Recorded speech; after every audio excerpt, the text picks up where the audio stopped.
Hello and welcome to video number 4. In this video, we're going to talk about your title and your description. So let's take what you have gathered in the previous video and let me show you how to properly create your titles and descriptions. So when it comes to creating titles and descriptions, we simply need to do what we did in the previous videos, which was the competitive research. And as you can see here, we have the videos 1, 2, and 3, the top number 1, number 2, and number 3.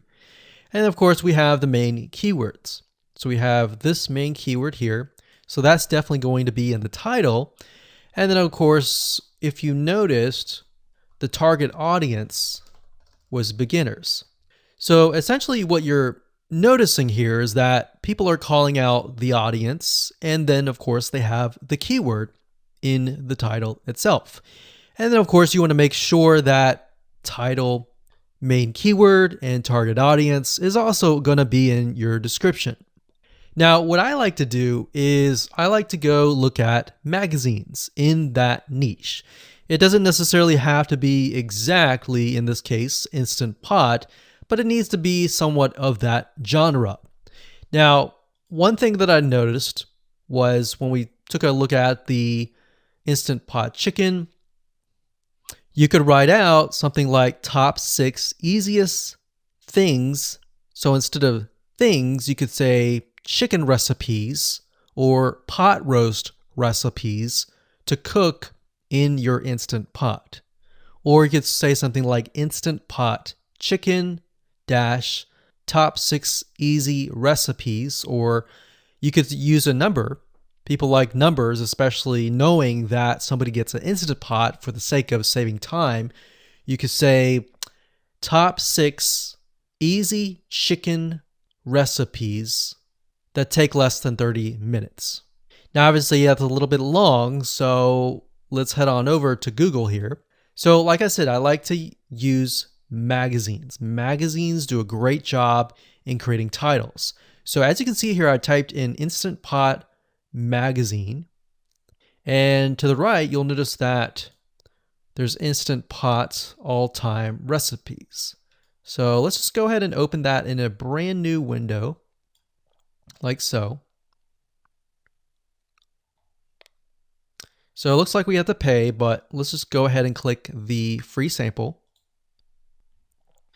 So we can see Instant Pot's all-time best recipes.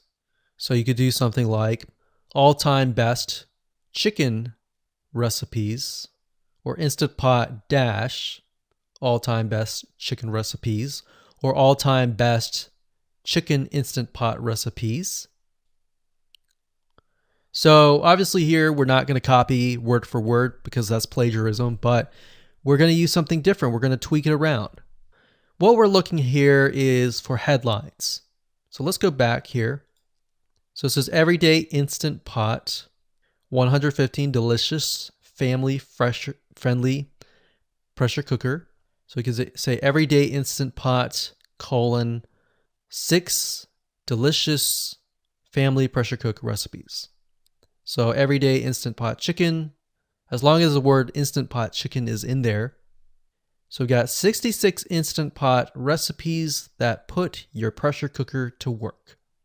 So we could say something like 6 Instant Pot chicken recipes that take less than 15 minutes. And yes, believe it or not, Instant Pot can literally cook something like a pot roast within less than an hour, or sometimes half an hour. Because it's a pressure cooker, it cooks a lot faster.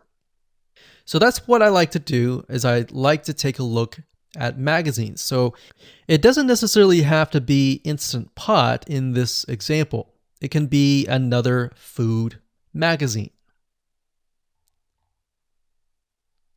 So essentially that's how to create the titles. As far as the description goes, if you take a look at what they've written here, the first one that's ranking really well, as you can see here, we've got Instant Pot 101 for beginners. So you'll notice that they are trying to target the keyword Instant Pot 101 for beginners. So they've stated that in the title, and they've also put it in the description. So it says everything you need to know about how to use the Instant Pot in a beginner Instant Pot recipe. So notice that they use the keyword beginner, Instant Pot twice. And then of course they got Instant Pot hacks, Instant Pot yogurt. And what they're essentially doing here is they're linking to other related videos. Now, Google's smart enough and YouTube's smart enough to have an algorithm to read the description and think, okay, they've got other videos that they've created that are related to Instant Pot.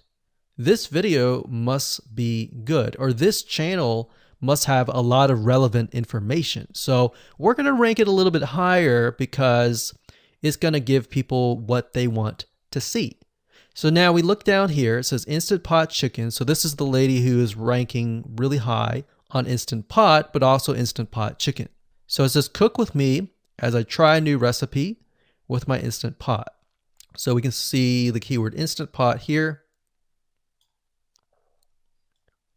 And as you can see, the description is really written for the user, but it contains the keywords that are necessary. So you don't need to write something like Instant Pot Chicken or something that's just a bunch of garbled information. You want to make sure that the title and the description attract people first and foremost, and then embed the keywords within.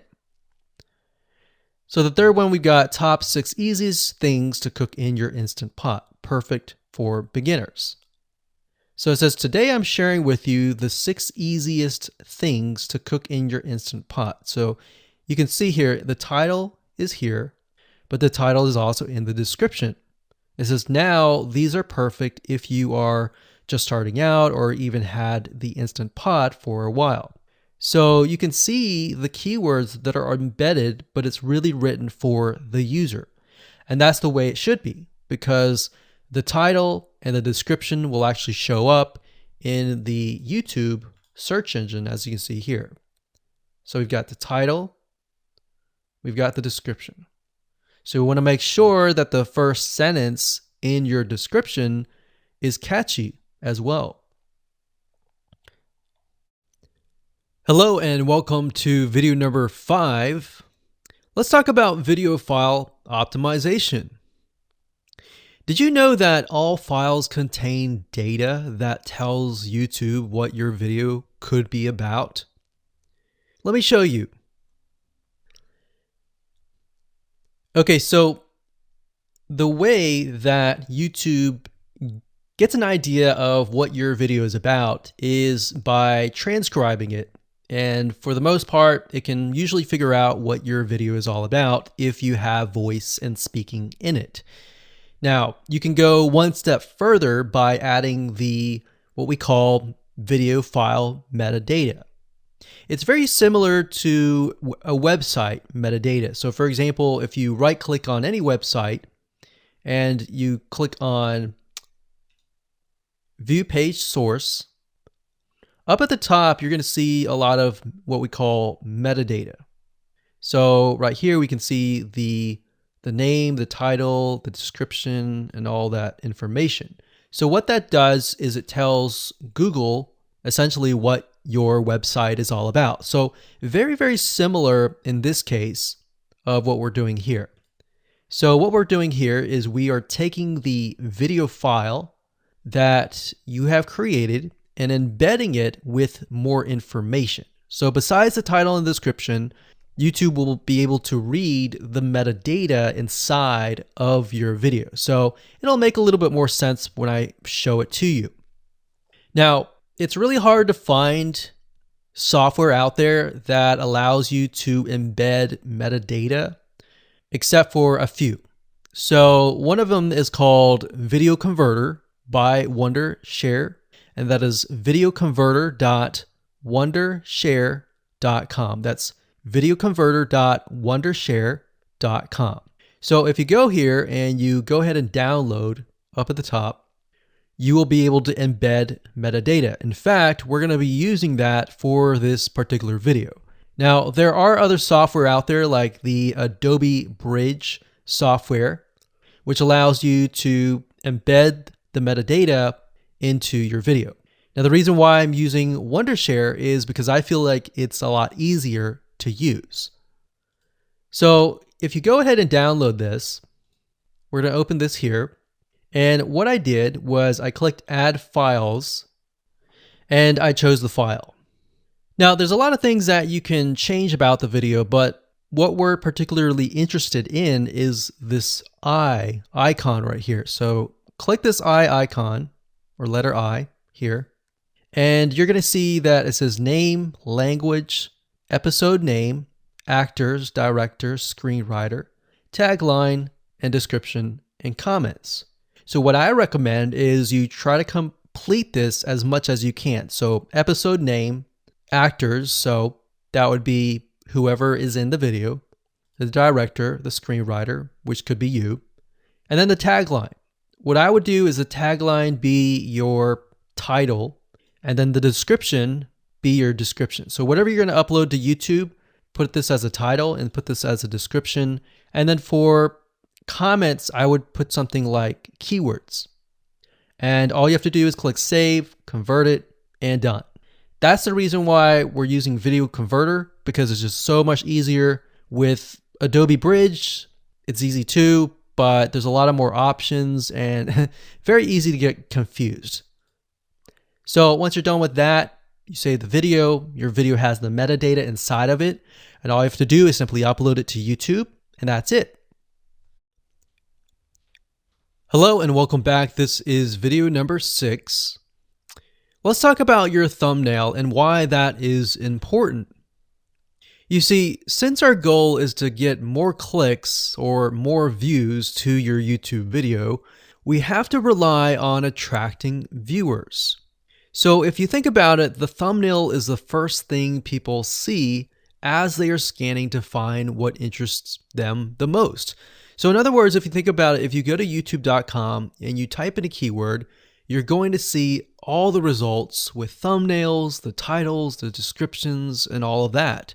So that's the first thing that they see. So let's discuss what your thumbnail should contain and what's working in your market and how to figure that out.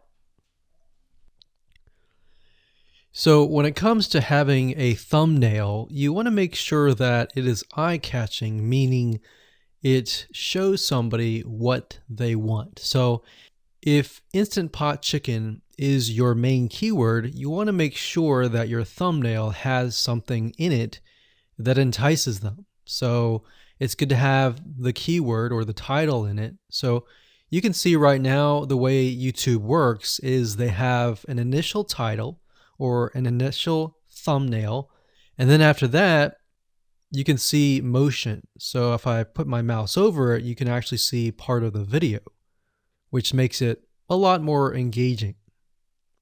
So as we scroll down, the initial thumbnail that this woman uses is the Instant Pot, and then this one here, it says Instant Pot recipes, so Instant Pot. So we can see the ones at the top definitely have the Instant Pot in it, or a word that's chicken, or a picture that has chicken in it. So it fits the keyword. Now, if you're not a professional, thumbnail artist or anything like that, there are different sites that you can use to get these created. Now, bear in mind that you never want to use a thumbnail that is clickbaity or that lies to somebody, because if they click on it and then the video is nothing like the thumbnail, then guess what? You might get tons and tons of clicks and perhaps views, but you're not going to get people watching your video, which is very, very important, which we'll discuss in the future videos. But for now, there are different elements that you need. So what I recommend is you go to a site called creativemarket.com. That's creativemarket.com. There are other sites like graphicriver.net, but over time we've realized Creative Market has a lot of really good designs. So what we can do here is in the search box, we're going to type in YouTube thumbnail. And we're looking specifically for templates that we can use for the thumbnail. So it says YouTube thumbnail pack. Let's go ahead and open that. There's one here. There are end cards, but that's a little bit different. That basically comes at the very end of your video. So we got urban thumbnails, different types of thumbnails. But the reason why I like Creative Market is buying templates for specifically YouTube thumbnails is going to make your life a lot more easier, especially if you can make it professional. The more professional it looks, the more professional your viewers will click through. So if we click on this, we can kind of get an idea of what we're dealing with.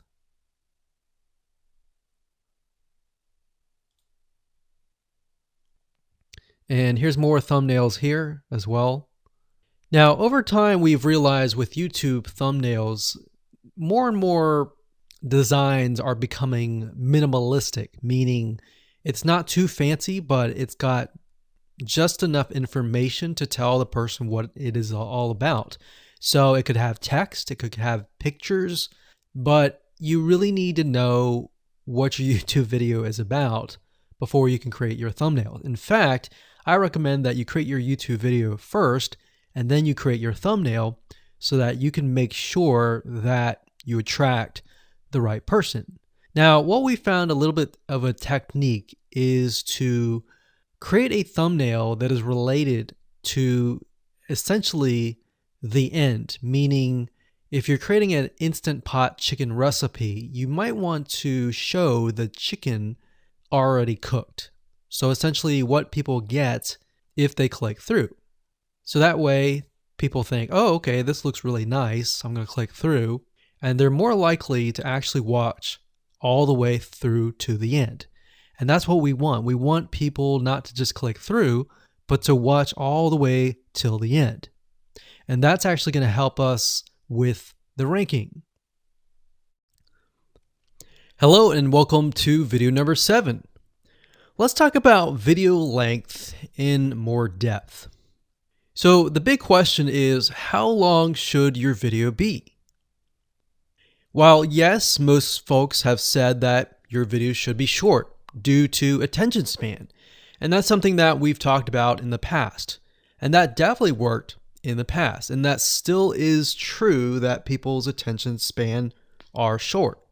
But today, in terms of YouTube, your video length should be longer, and here's why. Did you know that YouTube ranks your video based on how many minutes your viewer watches? We talked briefly about this in video number 1, but I want to talk about why that is the case. Statistically speaking, most people that we have found, based on statistics that we have seen in YouTube, most people watch about 50% of a video. Even the people that are interested in a video, they watch 50% of a video.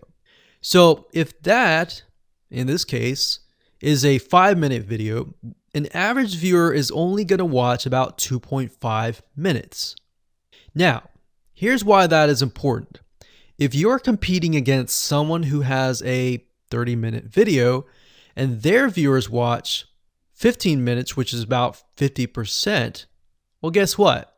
Even if they can have less viewers than you, they're going to beat you because they have a longer video. So if you got the 2.5, they've got the 15 minutes, they can send less people and still beat you. And YouTube will favor them in the end. Now that, of course, is assuming that the views are legitimate and people are actually watching. And that's why user experience is so important. So to give you some real life practical application, let's hop on over to YouTube and I'm going to show you proof that this works. Okay, so let's take what we learned and what we just discussed and apply it to some real life practical application. So if we head on back over to youtube.com, we type in the keyword Instant Pot recipes, we can see this one, and this one. So let's go ahead and open these up. So we got this one, and this one. So that's 1, 2, and 3. The first one has about roughly 8 minutes or 9 minutes. We'll say 9 minutes. The second one has about 27 minutes. And the third one has about 20 minutes. Okay. So essentially the second and third have about double the amount of time. So like we talked about, most people watch about 50% or less, and then they quit. That's the average, right? So if that's the case, this person here, even though they have more views, see that? 800,000 views, even though they have more views, they're competing with somebody with a 30-minute video. Essentially, it's 27 or 28, but close to 30. So if we round that, we'll just say this is 10, this is 30, and this is 20. All right, so let's keep it at even numbers. So if that's the case, there's 4 minutes here, 15 minutes here, and 10 minutes here. So this means that the person with the less amount of minutes, they're going to need a lot more views and a lot more people watching it. So in total, if this person has, obviously this person's number one, but what I'm saying here is because YouTube looks at how many minutes are watched, if this person had 800,000 views and this person had only half of that amount, but had more than double this amount, this person right here would most likely rank higher. So see that? Only 100,000 views, 15 minutes. This one here, 20 minutes, only 6,000 views. So you might ask, well, shouldn't this be maybe number one? Not necessarily. If we really look at it, so we've got 800 times 4 minutes, and that's not going to be exact. I mean, we could even take 500. And this is definitely going to be number one. And this is definitely going to be number two based on the information. But this person, because they have a long enough video, even though they have less amount of views, they're still able to rank pretty high. So this is based on one of our YouTube channels, which has over 9 million of minutes watched. And based on that, that's what we've seen. Now, there's other factors like likes, dislikes, comments, and other things like that, titles and descriptions, but that's a big, huge ranking factor because it legitimately tells Google and YouTube, hey, this YouTube video is legit. Not only people are clicking on it, they're actually viewing it, and they're viewing at least about 50% on average. So that's why the video length is important. Now, you don't want to make a long video just to make a long video. You want to make a video that has really good content. And that's the goal. It's not based on spammy backlinks or anything like that. It's based on providing real value. Hello and welcome to video number 8. So just want to say congratulations on reaching the end of this video course. We're going to talk about a secret tip that you can use to outrank your competitors. So we briefly talked about why having a longer video was important, right? So one secret tip that we can give you is that what we have found that works is the following. Longer videos in the sense of live streams, which means you get on YouTube and you talk to people live. You have webinar replays and videos where people expect them to be longer. So in other words, people are expecting these to be longer. If you make a normal video that people expect to be 5 minutes and you make it an hour, then you're not really going to hit that 50%. But when you have a live stream or a webinar replay, usually people typically expect it to be at least 1 hour. So because people expect it to be 1 hour or longer, they expect to take time out of their busy schedule to actually watch your longer video. And what we found is these work really well compared to the average video. So let's discuss what you need to do in terms of software or even web applications that you need to create live streams and webinar replays. So in order to create a YouTube live stream, you're going to need to have a broadcasting software. There are many. You can go to YouTube and type in live stream, how to set it up, and there's a lot of videos on that. But this is one particular one that we have used and that has worked really, really well for us. It's called Open Broadcaster Software, and it's free, best of all. And that is located at obsproject.com. So as you can see here, there is versions for Windows, Mac, and Linux. So it's simply as easy as downloading and you can start streaming. So the reason why you need this software is basically what it does is it connects to the YouTube live stream system. And when you're ready, you click record and you're good to go.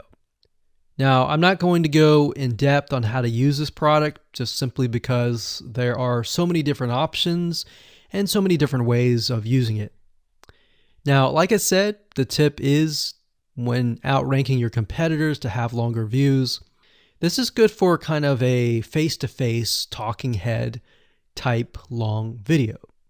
Now, if you want to use a camera, you can do that. If you want to do something like screen capture, meaning you're going to show your screen, then you're going to want to use something like GoToWebinar. And you can go to gotomeeting.com/webinar to do that. Another tool that we have used, which as of now, it is free, and who knows, it could change.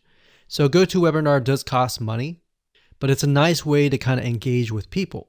So this is the route that I would go if you are engaging with people. If you're not engaging with people and you're simply doing screen capture, there is a tool called Use Loom. Let me show it to you. So useloom.com. Loom is essentially a Chrome plugin, and what it does is it allows you to record your screen. It's super easy to use. In fact, it's super, super fast. It's so fast that you can literally start recording, and within seconds when you're done, you'll have the video in hand. And you can download the actual video file to your computer really fast. So those are the three options that I would go to, and really depends on the avenue that you want to take. So like I said, create a longer video, but just don't create any content. Make sure that the content is valuable, because you want to make sure that people watch all the way through, or if not, watch at least 50%.